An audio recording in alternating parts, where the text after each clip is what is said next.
তুমি আল্লাহ,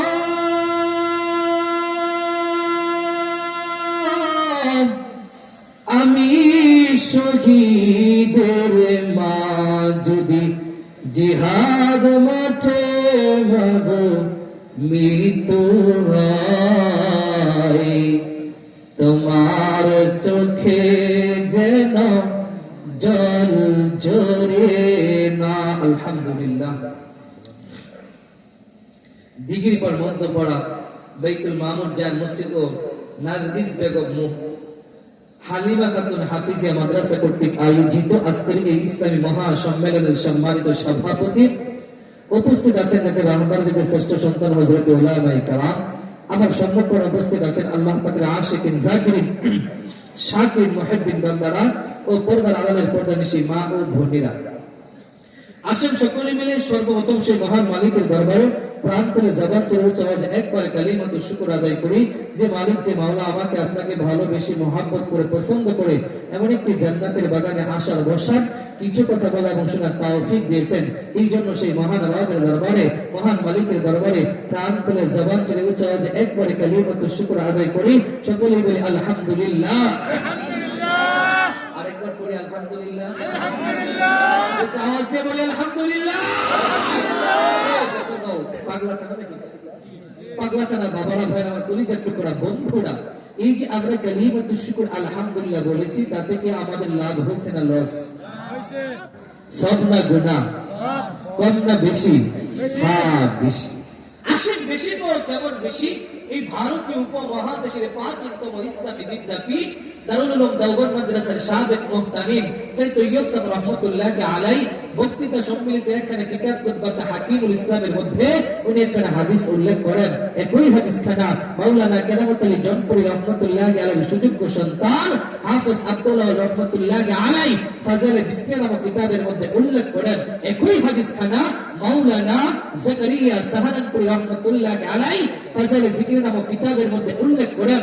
আল্লাহর কোন বান্দা, আল্লাহর কোন বান্দি দ্বীনি কোন মজবায় বসে, দ্বীনি কোন আলোচনায় বসে আমি মালিক, আমি মাওলা, আমি আল্লাহকে রাজি এবং খুশি করার নিয়তে কোন বান্দা বান্দার জবান থেকে শুধুমাত্র একবার যদি আলহামদুলিল্লাহ আওয়াজটা বের হয়, আমি মাওলা, আমি আল্লাহ অসংখ্য অগণিত নিয়ামত দ্বারা যে আত্মা জান্নাত বানাইছি, একবার আলহামদুলিল্লাহ বললে ওয়ালা বান্দা বান্দির জন্য ওই আত্মা জান্নাতের সব কয়টা দরজা আমি আল্লাহ তাআলা খুলে দেই।